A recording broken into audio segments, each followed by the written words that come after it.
สบายดีมื้อนี้คอยกะมางานดองอยู่ที่บ้านบึงพะเนาะเมืองอัสสะพรแขวงสะหวรรณเขตงานแต่งงาน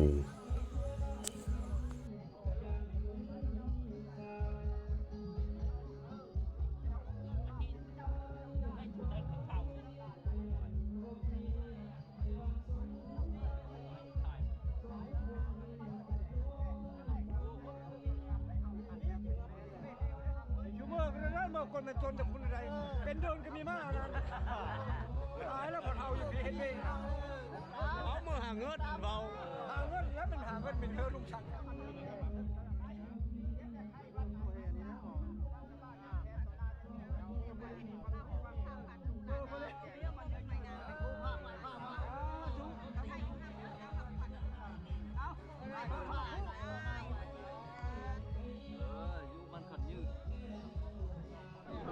เจอเห็นหัวร้านทำเราเลยก้มลงมาก้มลงมา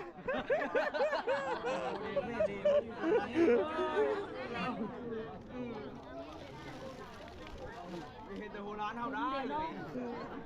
คุ้มเดี๋ยวมันได้หลีไปอื่นได้วะ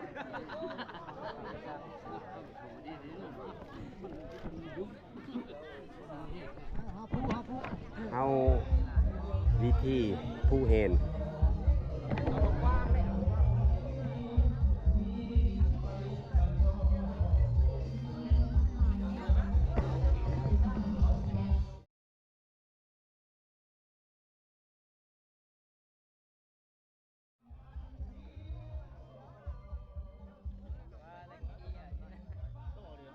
แจ้งอยู่เลยพวกคือหมูแจ้งบ่ได้เฮาโทรศัพท์แจ้งเฮาโทรศัพท์นี่โยตะเวนบ่ดีนะโยเข้าหานี่เนาะเด้ตะเวนซะเนาะ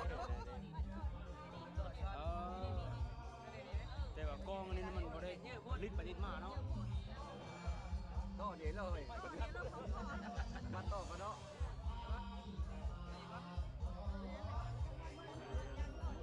ต่อเดี๋ยวเราพูดว่ามันต่อเดี๋ยว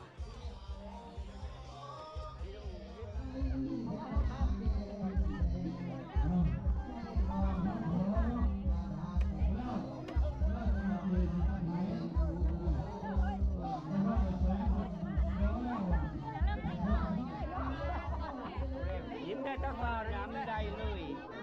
ผู้ก็ไม่ได้มีโลกมัน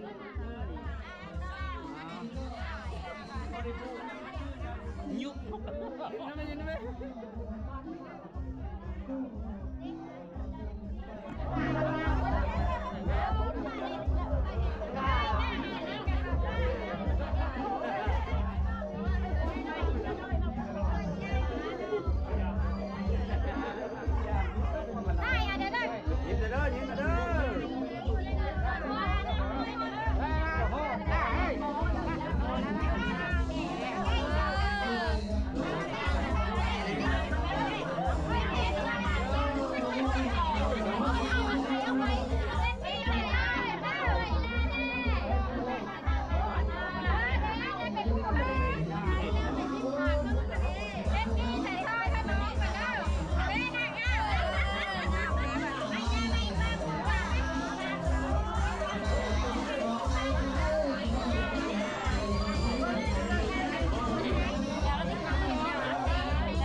ใกล้เป็นใกล้เป็นเงินก็มันจะ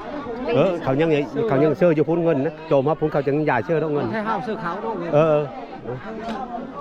เอาเงินเข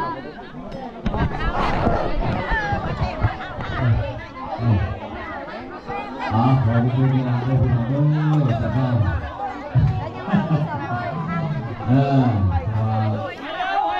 เปลี่ยนกันมากครับสำหรับคือเอานุ่นคือนอกเพราะว่าเพียงนะครับต้องบทเรียนครับคุณบ่ได้ให้เราฟ้านั้นได้เลยได้ให้เราไฟซ้าย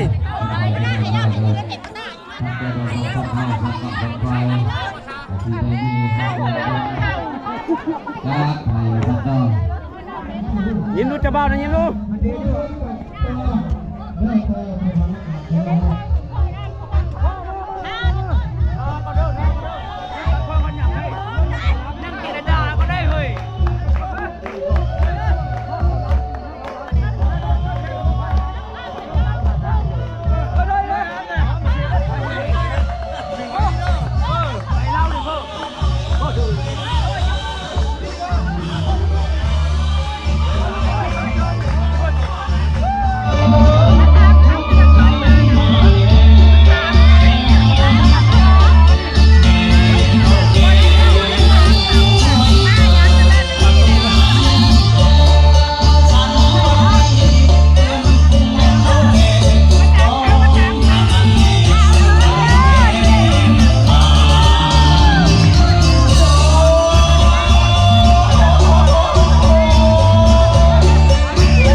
เพลงก่อนมื้ออื่นแหละโอ้ยกระเด็นไปแดงแล้วมาดิเอ้ยขอเพลงนี้ก่อนเด้ออันนี้เพลงหากินโดยเฉพาะเด้อเพลง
หาลือตกลงกัน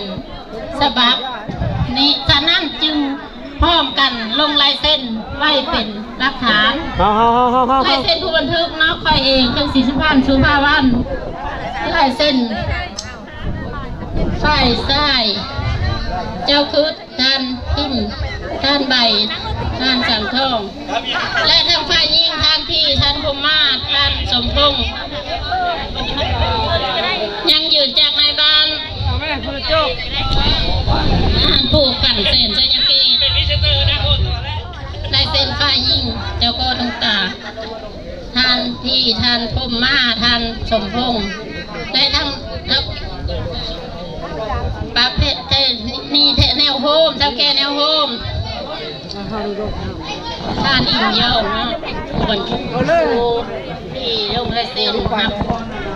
หรือว่าพิพาทก็ขอทั้งสองกรรมสองฝ่ายเสนอคืนก็ได้ถ้าว่าตกลงไม่ดีถูกต้องก็โอเค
คนที่มีท่าทางดูงานมาสักต่อบอกภรรยาสักต่อสักต่อเอาขอเชิญน้องเอาเชิญน้องเอามาเลยจ้ะเฮ้ยทางลูกน้องมาสักต่อบอกภรรยาพันมาสักต่อ สาบว่าน้องบ่อนี้ได้ถามแน่สาบว่าน้องบ่อนี้นะเฉพาะจะคือกันเนาะกูเลิกไปเลยคนนี้เป็นเรื่องโกกวะเคยเห็นเขาอยู่เรื่องโทรศัพท์ได้เลยนี่เห็นตัวจริงแล้วบัดนี้นะเนาะยิ้มด้วยจ้ะสาบไม่น้องนี่จะพูดงามเลยนี่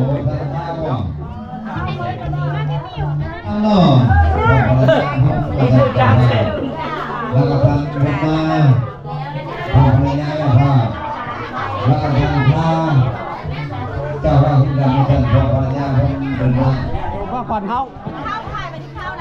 เอาไปสิน้อง เอาไม่ทั้งสองเลยหมดทั้งเลยอันนี้ เอาไปสิน้อง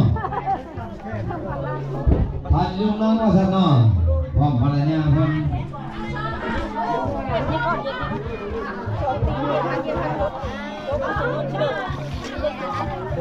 เสื้อลายๆเนี่ยมองร้านนึงแล้วโปรตีนนะ ช่องมีช่อง เอาไปสิน้องพันลูกน้องพร้อมภรรยาเพิ่นว่าสักน้องเจ้าว่าภรรยามาจากมาใช้จริง คนห้อยชกห้อยอยู่นะก็ห้อยลองดูมันดัง ฮะไม่เคยนะฮะไม่เอาเนื้อพอเลย เอาเนื้อเลยบอก เอาคนบ่ได้เอามือกับป้าควันก็เอาเนื้อพอเลยโจมเอาเนื้อป้อนไข่อยู่โจมพอเลย ปอดไผ่เนื้อเฮ้ยAllah คนบ่ได้เอามือกับเอาป้อนไข่อยู่ห้อง ปอดไข่จะนี่เลย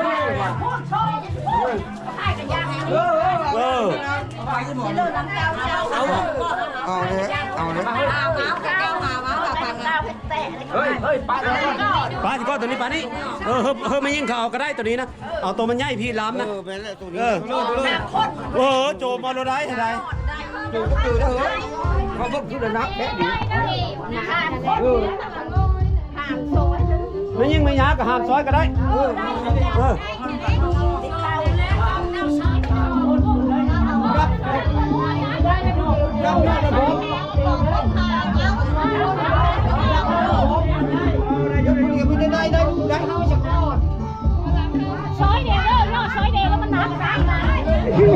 ทางแก้วพอภรรยาคนที่สามทางพร